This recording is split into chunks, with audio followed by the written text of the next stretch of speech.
So yeah, we'll start off with some kirtan Hare Krishna. We'll start off with some kirtan to invoke the blessings of Radha Gokulananda before we hear some Bhagavad Gita. Please feel free to join.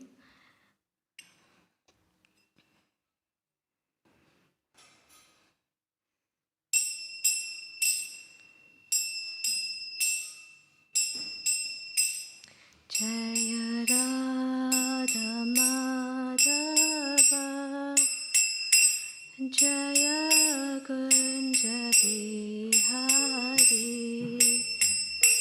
Jaya Radha Madhava Kunja Bihari Jaya Gopi Jana Vallabha Jaya Girivaradhari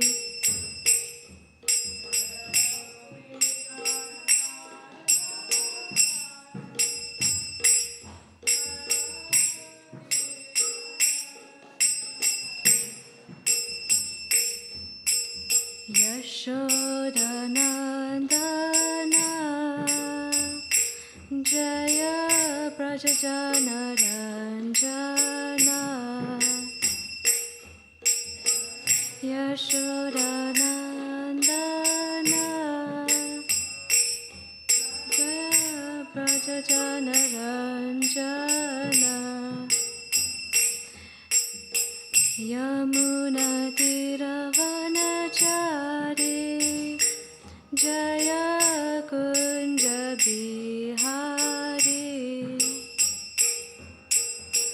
Yamuna Tiravanachari Jaya Kunja Bihari Jaya Radha Madhava Jaya Kunja Bihari Jaya Radha Madhava Jaya Kunja Bihari Jaya Gopi Jana Vallabha Jaya Girivaradhari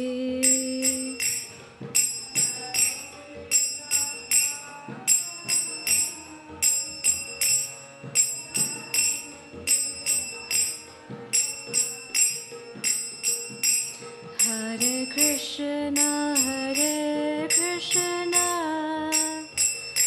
Krishna Krishna, Hare Hare, Hare Rama, Rama Rama, Hare Hare, Hare Krishna, Krishna Krishna, Hare Hare.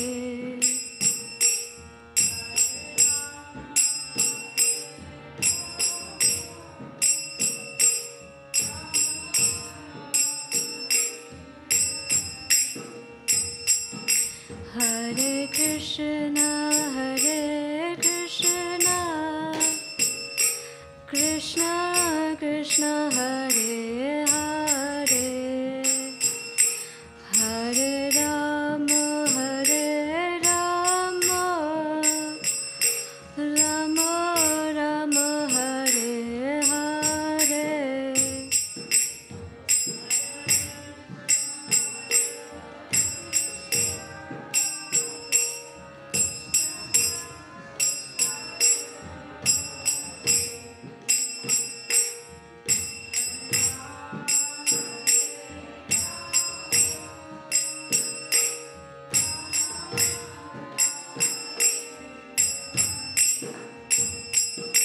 Hare Krishna,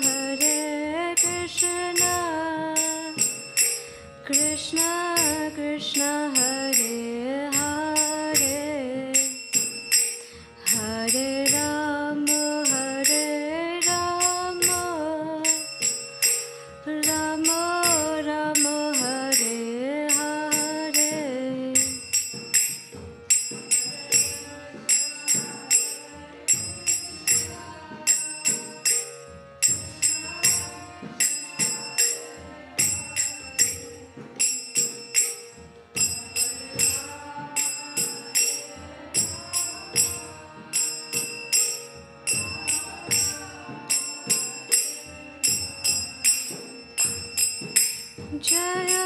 Prabhupada, Jaya Prabhupada, Prabhupada, Srila Prabhupada.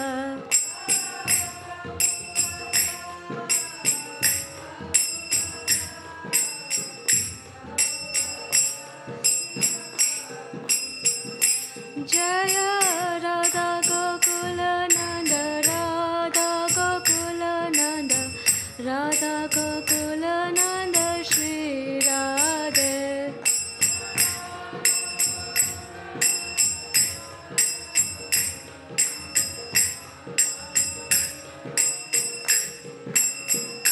Jaya Sita Ram Lakshman Hanuman, Jaya Sita Ram Lakshman Hanuman.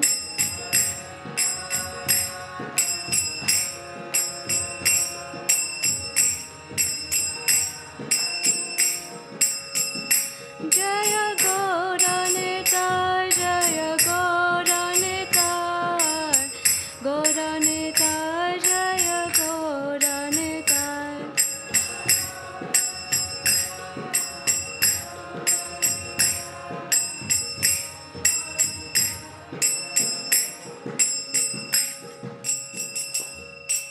Srila Prabhupada ki jai.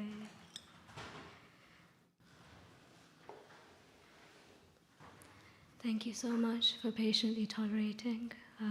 Today we'll be doing a Bhagavad Gita class on chapter 2, verse 46. And really seeking all of your blessings and really grateful for the devotees who were playing on the harmonium and doing the mridanga. I really appreciate it. Thank you. So let's read from chapter 2, verse 46.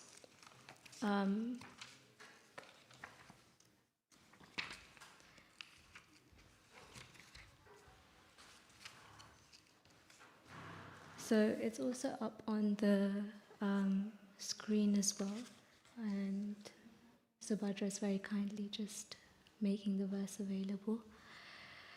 So Bhagavad Gita, chapter 2, which is titled Contents of the Gita Summarized, and we'll be discussing verse 46. So let's read the Sanskrit of the verse, and then we can recite it 3 times. So, Yavanarthaudapane sarvata samplutodake tavan sarveshu vedeshu brahmanasya vignataha. So I'll do it line by line, and then you can recite it together. Yavanarthaudapane sarvata samplutodake tavan sarveshu vedeshu brahmanasya vignataha. Would someone like to recite it? Don't need. Go ahead. Yavanarthaudapane sarvata samplutodake tavan sarveshu vedeshu brahmanasya vijanataha. One more. Yavanarthaudapane sarvata samplutodake tavan sarveshu vedeshu brahmanasya vijanataha. Thank you so much. So let's read the transliteration by Srila Prabhupada. So this is the word to word. Yavan, all that, artha is meant, udapane, in a well of water, sarvataha, in all respects, samplutadake, in a great reservoir of water, tavan, similarly, sarveshu, in all, vedeshu, Vedic literatures, brahmanasya, of the man who knows the supreme Brahman, vijnataha, who is in complete knowledge. So the translation is, all purposes served by a small well can at once be served by a great reservoir of water. Similarly, all the purposes of the Vedas can be served to one who knows the purpose behind them. So before we read the before we read the purport by Srila Prabhupada, just wanted to seek the blessings of all of you and also for all the teachers. There's some prayers that we can say to get the blessings of the teachers. If you know them, feel free to repeat, feel free to say them at the same time together, and also pray for your blessings as well. Om Jnanatimirandasya Jnananjana Shalakaya Chakshurunmilitam Yena Tasmai Shri Gurave Namaha Shri Chaitanya Manobishtam Stapitam Yena Bhutale Swayam Rupa Kadamayam Tadati Swapadantikam Vandeham Shri Guru Shri Yuta Padakamalam Shri Guru Vaishnavam Shah Shri Rupam Sagrajatam Sahagana Raghunathan Vitam Tam Sajivam Sadvetam Savadutam Parijana Sahitam Krishna Chaitanya Devam Shri Radha Krishna Padan Sahagana Lalita Shri Vishakhanvitam Shah He Krishna Karuna Sindhu Dina Bandhu Jagatpate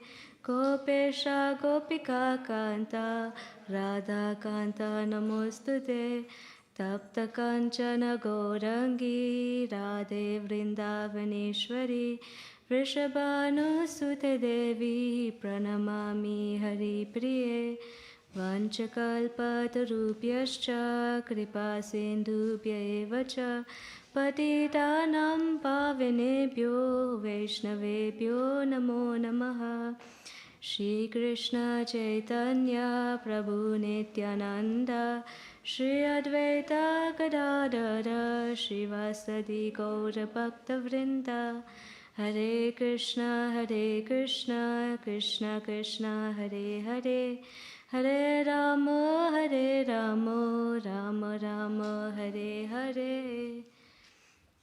Thank you so much. These prayers are really nice because they allow us to connect with the parampara. They allow us to connect with the teachers that have given us this knowledge, and we get this nice opportunity to serve and just vibrate the same knowledge.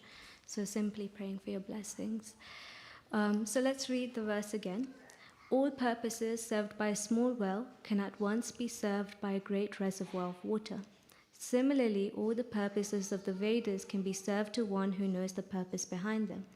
So the purport is by Srila Prabhupada, and Prabhupada in the purport writes, the rituals and sacrifices mentioned in the Karma Kanda division of the Vedic literature are meant to encourage gradual development of self-realization. And the purpose of self-realization is clearly stated in the 15th chapter of the Bhagavad Gita, 15.15. The purpose of studying the Vedas is to know Lord Krishna, the primeval cause of everything. So self-realization means understanding Krishna and one's eternal relationship with him. The relationship of the living entities with Krishna is also mentioned in the 15th chapter of Bhagavad Gita, 15.7.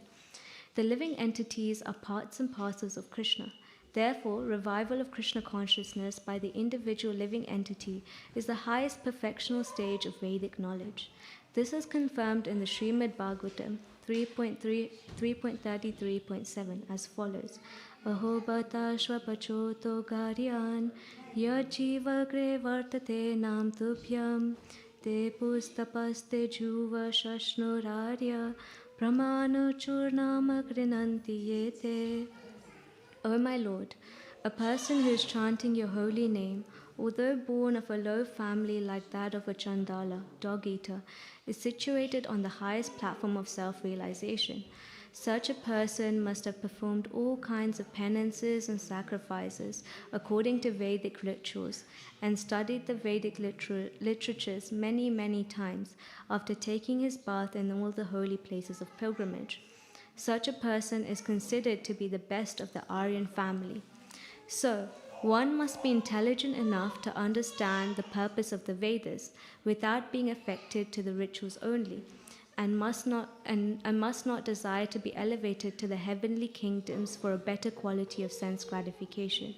It is not possible for the common man in this age to follow all the rules and regulations of the Vedic rituals, nor is it possible to study all of the Vedanta and Upanishads thoroughly. It requires much time, energy, knowledge, and resources to execute the purposes of the Vedas. This is hardly possible in this age. The best purpose of Vedic culture is served, however, by chanting the holy name of the Lord, as recommended by Lord Chaitanya, the deliverer of all fallen souls. When Lord Chaitanya was asked by a great Vedic scholar, Prakashananda Saraswati, why he, the Lord, was chanting the holy names of the Lord like a sentimentalist instead of studying Vedanta philosophy, the Lord replied that his spiritual master had found him to be a great fool, and thus asked him to chant the holy names of Lord Krishna. He did so and became ecstatic like a madman. In this age of Kali, most of the population is so foolish and not adequately educated to understand Vedanta philosophy. The best purpose of Vedanta philosophy is served by inoffensively chanting the holy names of the Lord. Vedanta is the last word in Vedic wisdom, and the author and knower of the Vedanta philosophy in Lord Krishna is Lord Krishna. And the highest Vedantist is the great soul who takes pleasure in chanting the holy names of the Lord. That is the ultimate purpose of all Vedic mysticism.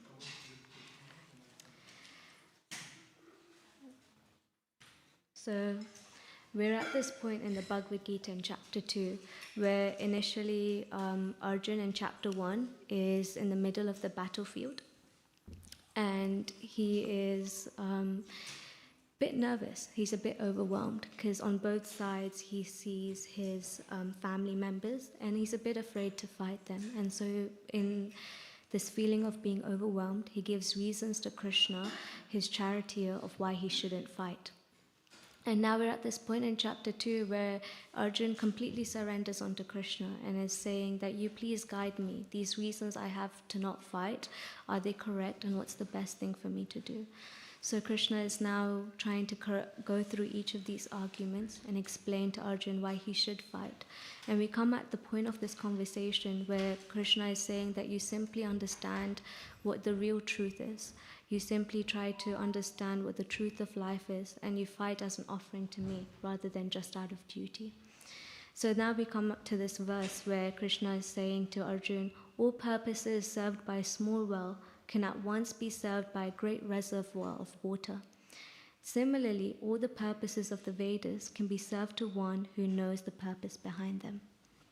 So we hear this word Veda.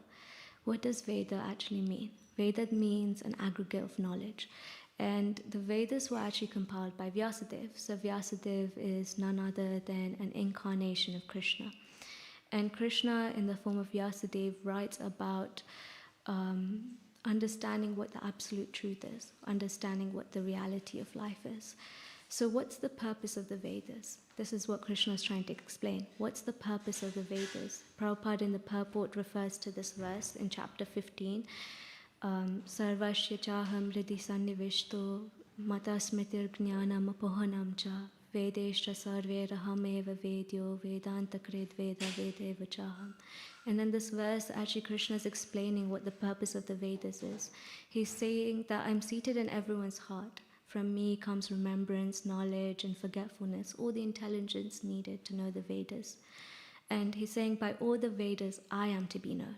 Indeed, I am the compiler of the Vedanta, and I am the knower of the Vedas.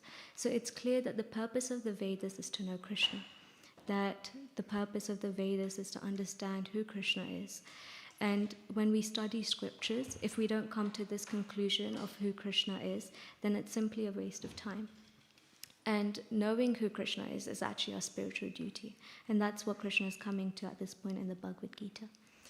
And if we simply understand Krishna, then we also understand everything else. Just like this river analogy that Prabhupada was sharing in the verse, that actually I was in India for some time, and Prabhupada in a class explains this river analogy, and it was really interesting to see in real life as well, where Prabhupada explains that there's different types of wells that people in India usually use, especially in villages.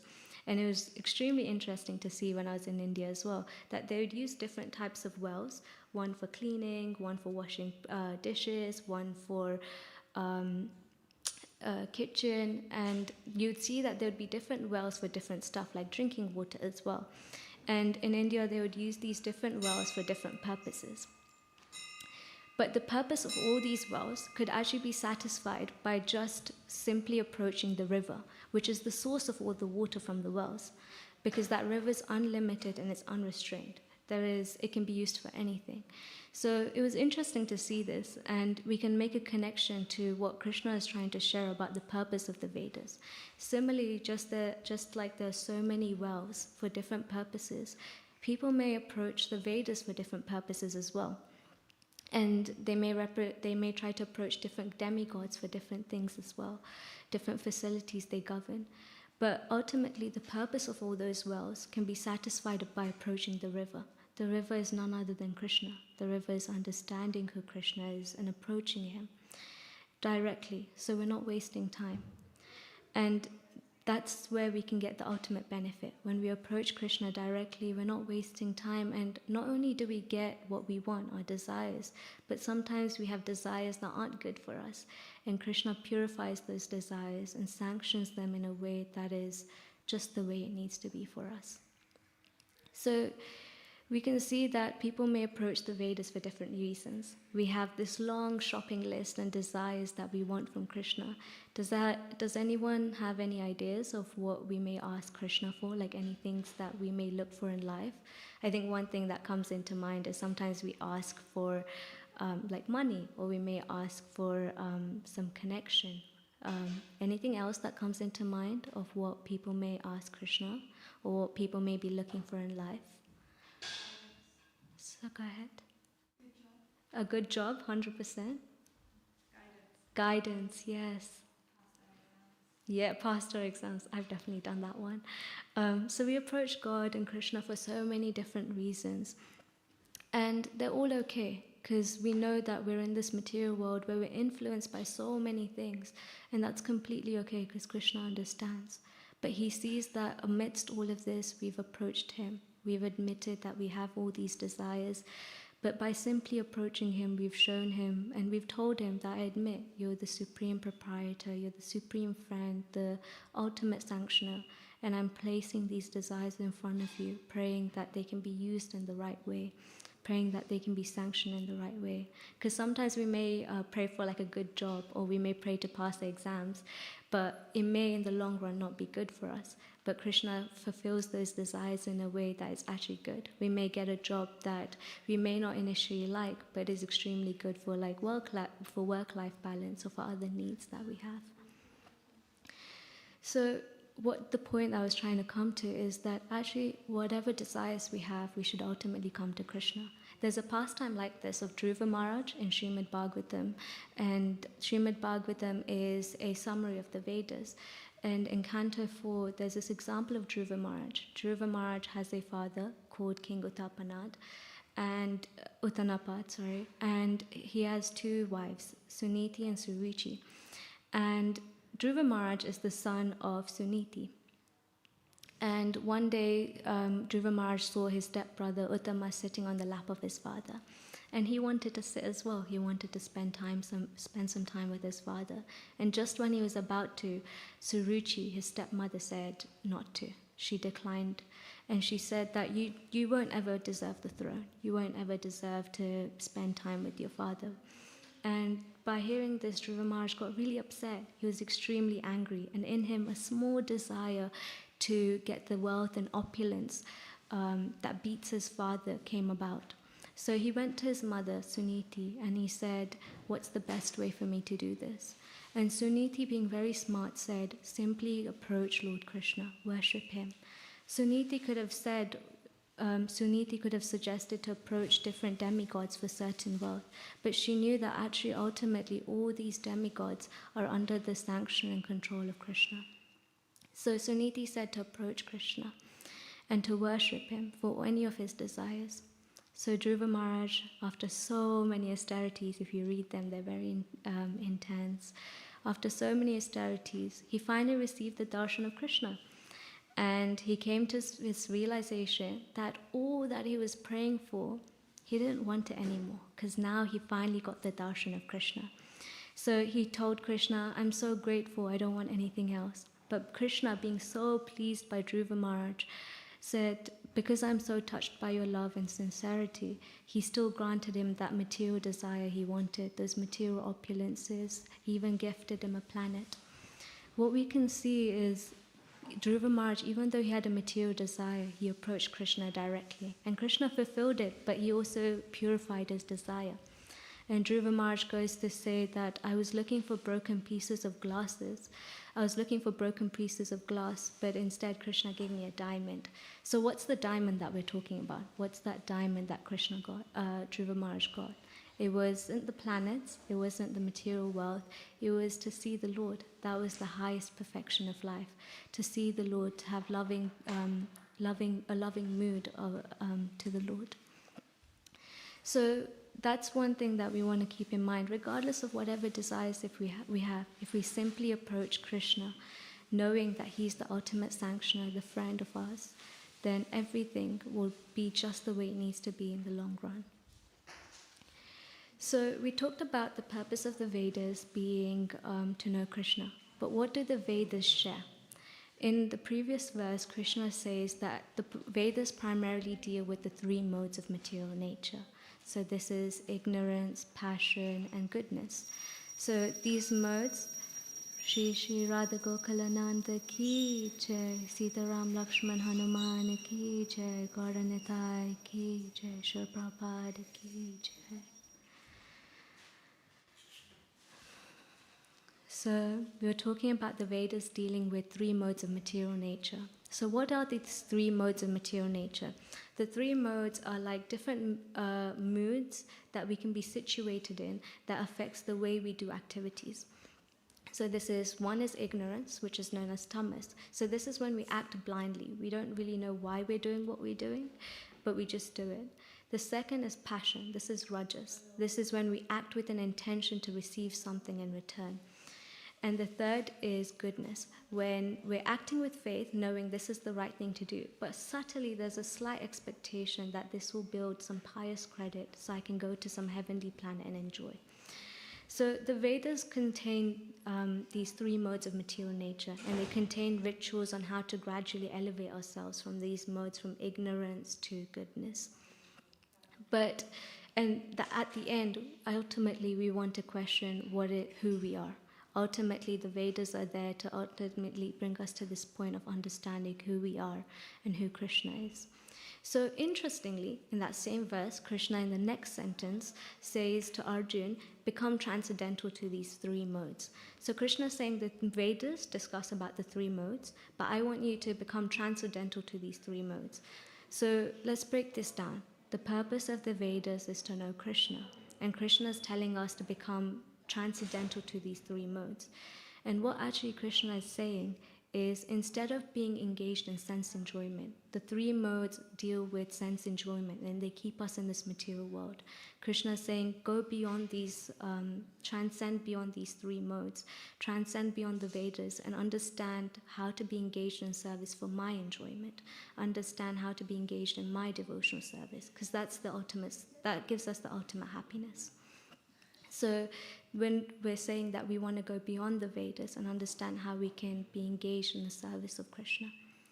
So that's what Vyasadeva, after he wrote the Vedas, after he finished the Vedas, he was feeling quite unsatisfied. He was thinking there's still something missing.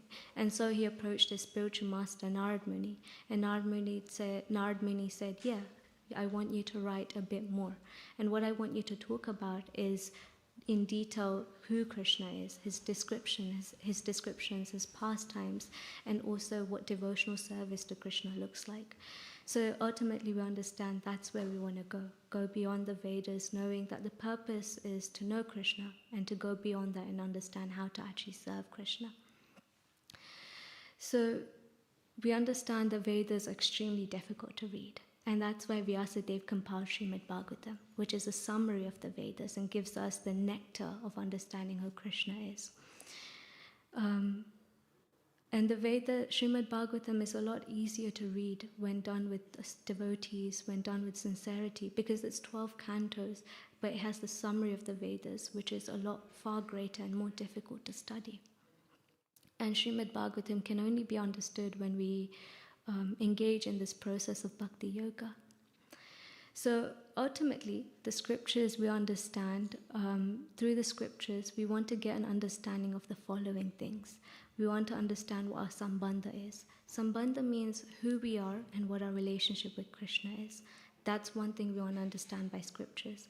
And actually Krishna in chapter 15 says, Mameva Vamsho Jiva Loke Jiva Bhuta Sanatanaha. He says, I'm telling you what the relationship, the fundamental relationship is. The jivas, the living entities in this conditioned world are my eternal fragmental parts. So Krishna is saying the fundamental relationship we have with him is we are part and parcel of him, and we're engaged in his, we are part and parcel of him and engaged in his service.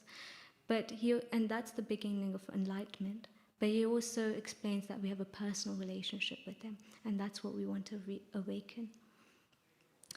And the second thing we want to understand is abhideya. So this means the process that we follow to reawaken this dormant relationship we have with Krishna, that we've forgotten because we've been so influenced by the material world. And the third is prayojana. So what's the goal of this process, which is, the goal is ultimately to be in the service of Krishna.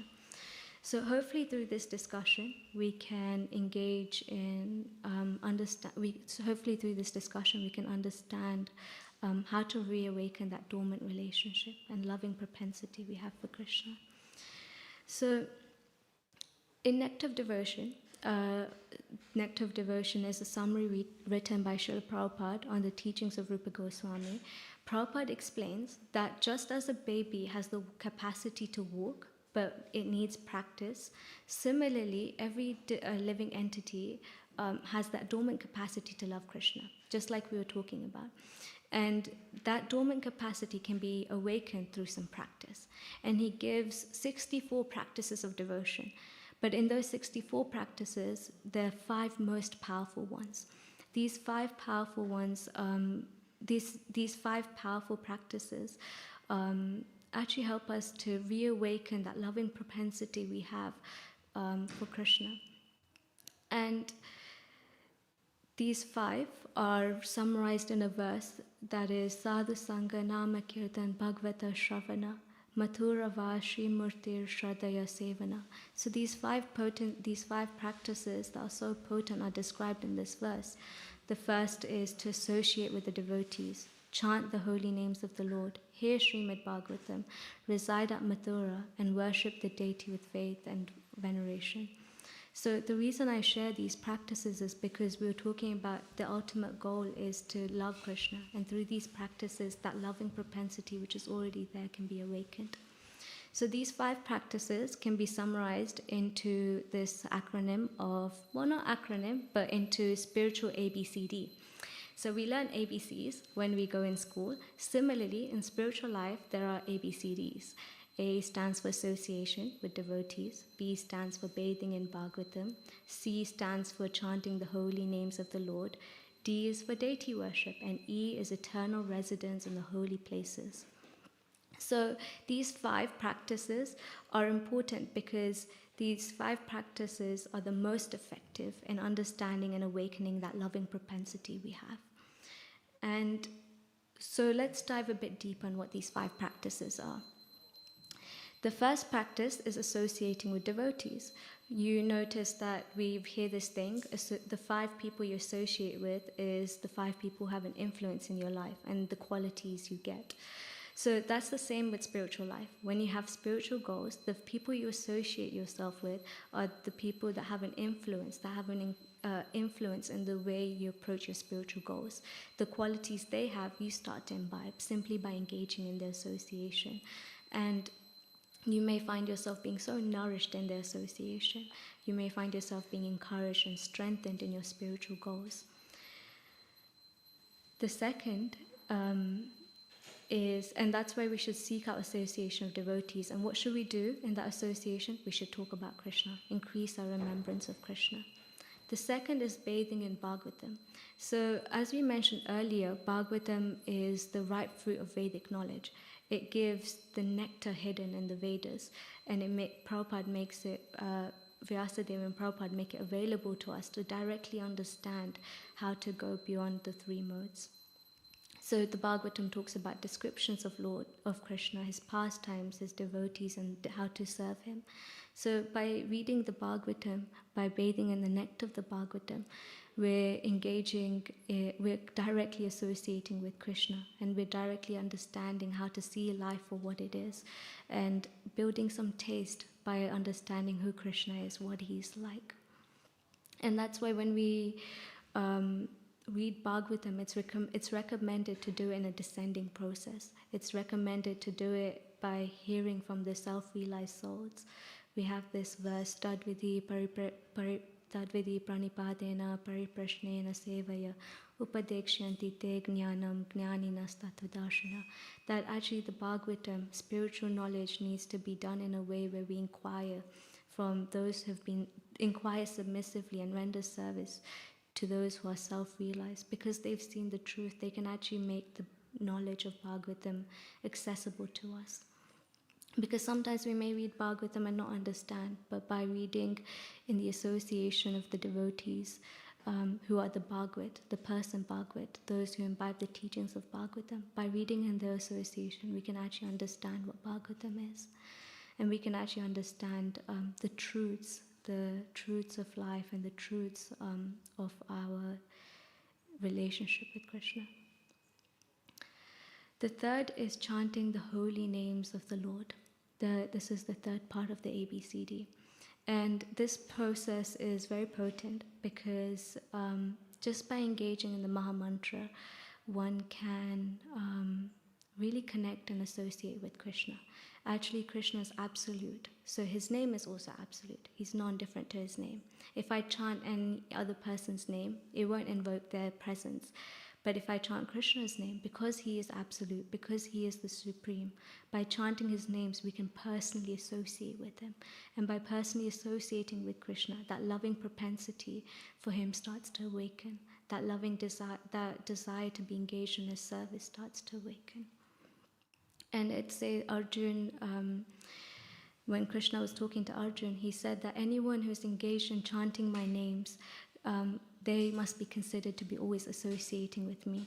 And to be honest, by such a devotee, I'm easily purchased. So just by chanting the names of the Lord and glorifying him, we're very much pleasing Krishna and associating with him.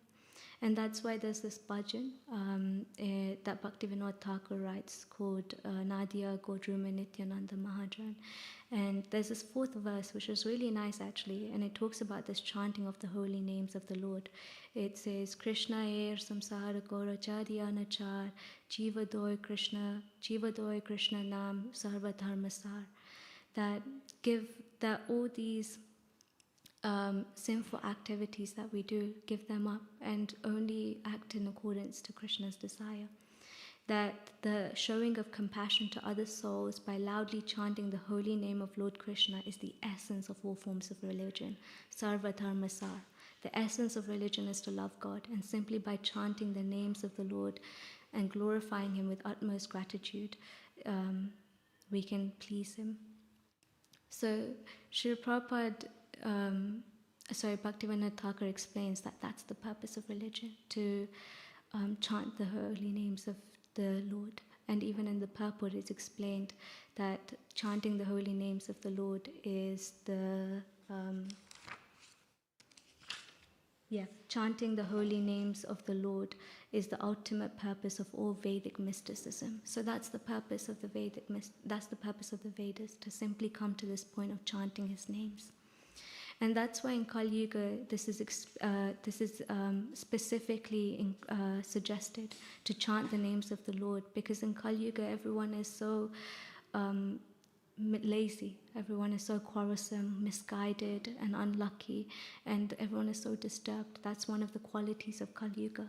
So in Kali Yuga, the prescribed method of getting self-realization and knowing who Krishna is to chant the names of the Lord. And that's why Krishna says, Hare Nama, Hare Nama, Hare Nama, Eva Kevalam, Kalo Nashti, Eva Nashti, Eva Nashti, Eva Nashti, Eva Nashti, Eva Gatiranyata. So in this age of quarrel and hypocrisy, in this age of Kali Yuga, the only means of deliverance is chanting the holy names of the Lord. And Krishna emphasizes 3 times, there's no other way, there's no other way, there's no other way. So Mahaprabhu is recommending and begging us to chant the holy names of the Lord. And Prabhupada in a class says there are 3 results of chanting the holy names of the Lord. The first is it cleans the heart of all impurities, Cheto Darpana Marjana. Second is it helps one realize that their true identity is a part and parcel of the Lord. The third is we realize Krishna as the supreme enjoyer. And the fourth, and all these, we realize that Krishna is the supreme enjoyer, proprietor, and friend. On all these 3 results, eventually help us to understand what our relationship with Krishna is, how we can please him, and how we can serve him. So chanting is like that training ground. Every time we chant a syllable, every time we chant the Maha Mantra, we get to practice how to use our minute independence into turning back to the Lord and being engaged in his service, or in turning towards our material attachments, which are running again and again and repeat. Each time we chant a syllable, we can decide, do I want to absorb myself in Krishna's association or in the association of my material attachments? So Prabhupada has given us this backdoor gate. We see this picture of the Hare Krishna Maha Mantra going all the way from down the universes, all the way reaching Krishna to, all the way down, all the way to reaching Krishna at the top. And Prabhupada's made this backdoor gate available to us of chanting the holy names of the Lord. So we can make the most of it and try to please Krishna, try to understand what being Krishna conscious is. The fourth is deity worship. So deity worship is essentially just like we have Radha Gokulananda, Sita Ram, Lakshman, Hanuman, Gauranitai here. The deities are non-different to Krishna himself here. So whenever we approach the deities, we can approach them with this mood that you're non-different to Krishna, and I can reveal my heart confidentially to you. But I can also take darshan of you, take this time to glorify you, take this time to express my gratitude to you, and also take this time to pray for blessings in this journey ahead. So this deity worship, simply by coming to the temple and getting darshan of Radha Gokulananda here, is done. And that increases our loving propensity because it helps us understand that Krishna is everywhere, Krishna is present. The last is eternal residence in the holy places. So we may see that there are many holy places like Vrindavan, Mayapur, Jagannath, Jagannath Puri, Navadvip. All these holy places are so potent because this is where Krishna's pastimes have taken place. This is where the devotees are engaged in serving the Lord, and every time we come in contact with these holy places, we realign ourselves and remind ourselves what the goal of life is, which is to increase our loving exchanges of devotion with Krishna. So it's recommended to go to these holy places, but we notice that it may not always be easy. Sometimes it's not practical to always stay there, or sometimes it's not practical to always visit. So actually in a class, Prabhupada talks about this concept of Vrindavan consciousness, this concept of being internally situated in the holy places of the Lord. And a devotee asked Prabhupada, Prabhupada, are you of this world? And Prabhupada's very confused at the start, and he says, yes, I'm of this world. And then the devotee asks again to clarify, no, Prabhupada, are you of this world? And Prabhupada's like, no, I'm not of this world. And another devotee clarifies, I've heard that you can be in this world but not of this world, like a lotus, which is just floating on the water. And Prabhupada is saying, yes, that's the correct way of understanding. I'm not of this world. I may be here in America, but I'm not following the ways of life of American lifestyle. But instead, I'm situated in Vrindavan. I'm still in Vrindavan because wherever I go, I live with Krishna and Krishna consciousness. So I don't accept the consciousness of America. Instead, I accept the consciousness of Vrindavan. So we can see that Prabhupada is explaining even internally we can be in Vrindavan consciousness wherever we are. And that the real holy places we can access every day is the temple. The temple is non-different to Vrindavan, the holy places, because Prabhupada's established them with a lot of devotion. So we notice that all these 5 potent forms, these 5 processes, practices, are the most effective. Why? Because they're all non-different to Krishna, associating with devotees, reading Bhagavatam, chanting, deity worship, engaging in the service, eternally residing in the places, in the holy places. All of these places are non-different to Krishna, and we get to associate with him directly. And that's why these 5 practices are the pillars of Krishna consciousness, the spiritual ABCDs, because they're most effective in reawakening that loving propensity. So Srila Prabhupada explains these practices, but we may hear them and become a bit overwhelmed. Like, this is too many things at once. How can I do all of these things at the same time? But all of them can be done simultaneously and automatically by doing one thing, which is following the temple program. Bhakti Chara Maharaj in a class was talking about how Prabhupada has very deliberately planned the temple program in such a way that by simply following it, we can automatically practice these 5 potent practices of devotional service. By coming to the temple and seeing Krishna, we're engaging in deity worship. By chanting the names of the Lord, by doing kirtan, we're engaged in sankirtan. By coming to the temple, doing some service here, we're engaged in being in the eternal, in the holy places of the Lord and being in service there. And by coming to the temple, we're getting to associate with so many wonderful devotees who can bless us and be merciful. So just through all of these 5, just through following the temple program, all these 5 potent practices are immediately done. So tomorrow is Ekadashi, and I thought that this would be a nice time to encourage, maybe give a challenge, that because tomorrow is Ekadashi and we've heard that these 5 practices are the best way to increase our loving propensity for the Lord, and these 5 practices can be done by following the temple program.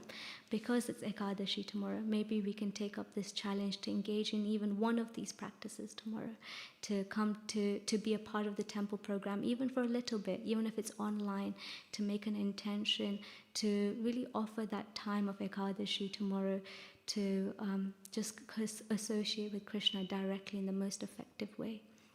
Because Ekadashi is ultimately there to increase our remembrance for Krishna. Ekadashi is the importance of Ekadashi is there to increase our remembrance of Krishna and realize what the point of life is, which is to reawaken our loving propensity.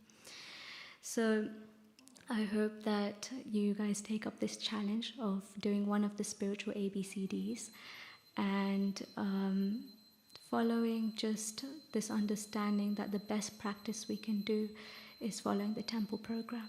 Just by doing that, we can please Krishna with all our hearts. So I would have given a summary, but just a bit cautious of time. So I hope this class was useful in some way, that it was encouraging, and I'll open it up to any questions you have, any questions or anything that stood out. Please forgive me for any mistakes made, and please feel free to correct anything as well. Sincerely grateful for everyone's time and patience and blessings and mercy. Any questions, anything that stood out? Not at all. Thank you so much. Thank you so much for being kind. Yes, please go ahead. So you said that Prabhupada said, I accept the consciousness from Vrindavan, I do not accept the consciousness of America. But, for instance, being out or away from the temple from Vrindavan, Yeah. how does it look like to not accept the consciousness of America or Yeah. being outside? Yeah, so the question is, how can we have this internal consciousness of the holy places and not be so affected by the world around us, even the UK consciousness?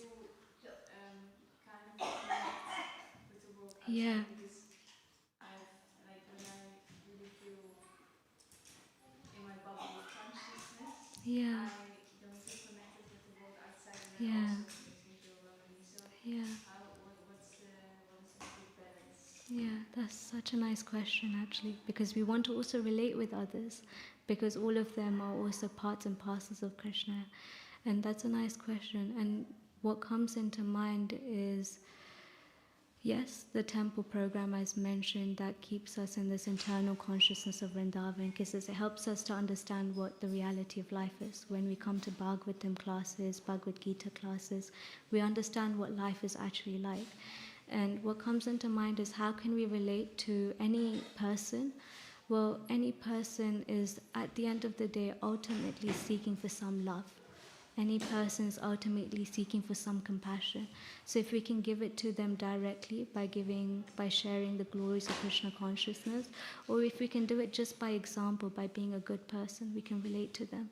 And through that, not only are we relating to them, but we're also realizing that beyond this material life is this understanding that I'm simply a servant, and a servant of Krishna, and I simply want to serve him. And that's what comes into mind, this aspect that we can be in this world. We can go to work, we can have a working life, but we're not affected by the influence that has on us. We can go to work, but we're not affected by maybe how much money we make, but we're affected by how we're using that money in Krishna's service. So we can still relate to it, but ultimately we're saying, okay, how can I connect this with Krishna? When we meet other people, we can see, okay, how is it that they want to know Krishna? How is it that they want to love Krishna? And even if they don't know it, how is it that I can give it to them? So it's this understanding that real compassion is to give Krishna consciousness, even if it's just by example. It doesn't have to be directly. Is that useful? I don't know if that... Jai, thank you. Any other questions? Anything else that comes into mind? Anything that stood out as well?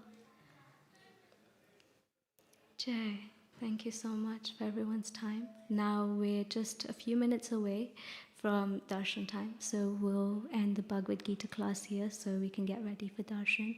Once again, sincerely grateful for everyone's blessings and sincerely grateful for everyone's time, and pray for your blessings that I can realize some of this that Prabhupada has shared with us. Jai, Srimad Bhagavad Gita ki Jai, Srila Prabhupada ki Jai, devotees ki Jai.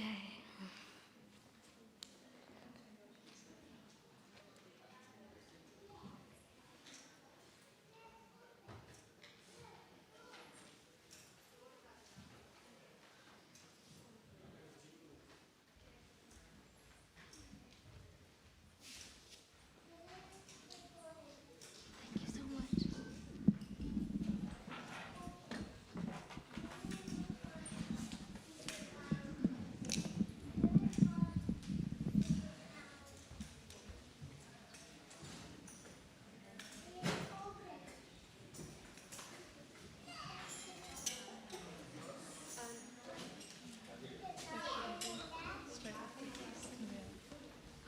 I sing.